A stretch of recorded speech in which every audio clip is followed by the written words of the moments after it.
And welcome back to Primetime News. And a special welcome once again to our viewers on TVJ International in the Cayman Islands and online at onespotmedia.com. Up first this evening, there's growing concern over the spike in political-related vandalism in parts of the island. The incidents have increased just weeks before the general election date is expected to be announced. As Sandy Williams reports, analysts say it could undermine Jamaica's already fragile democracy.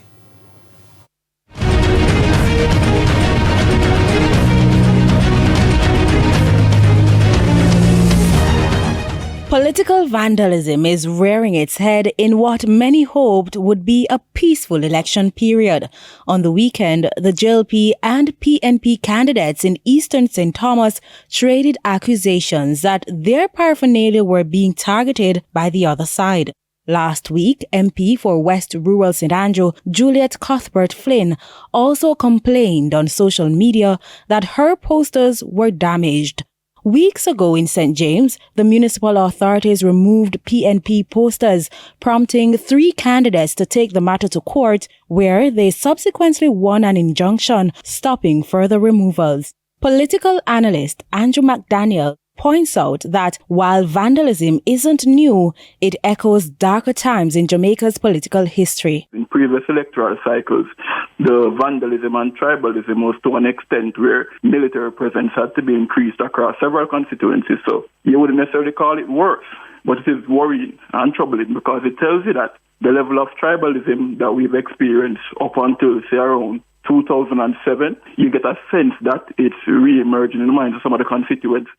The biggest impact, he says, may not be felt among the hardened party bases, but the swing voters. Because now you don't have an independent entity monitoring political activity among the political party members and the supporters of the political parties.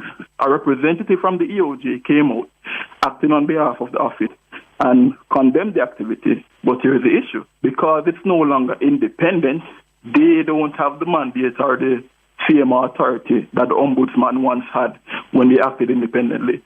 Jamaica's democracy is already under strain, with voter participation plummeting in recent elections. Further complicating matters, the office of the political ombudsman, once an independent watchdog, has now been absorbed into the Electoral Office of Jamaica, weakening its authority. Persons have grown fatigued to the actions of political parties, so when supporters or agents act in a manner that is, say, vandalism, they're heckling other supporters, heckling representatives, other swing voters, persons who are undecided or persons who will vote either way. They will look at that and become even more fatigued. And the problem with that is that it will affect the voter turnout. Mr. McDaniel says political representatives must speak out and act together to stop the slide. Actions like this threaten the democratic process.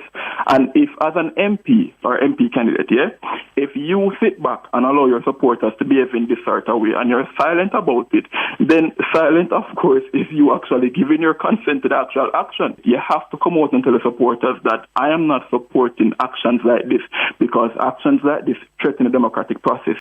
Condemning the act, opposition leader Mark Golding says he has reported the matter in Eastern St. Thomas to the police commissioner, Dr. Kevin Blake. Sandy Williams, TVJ News.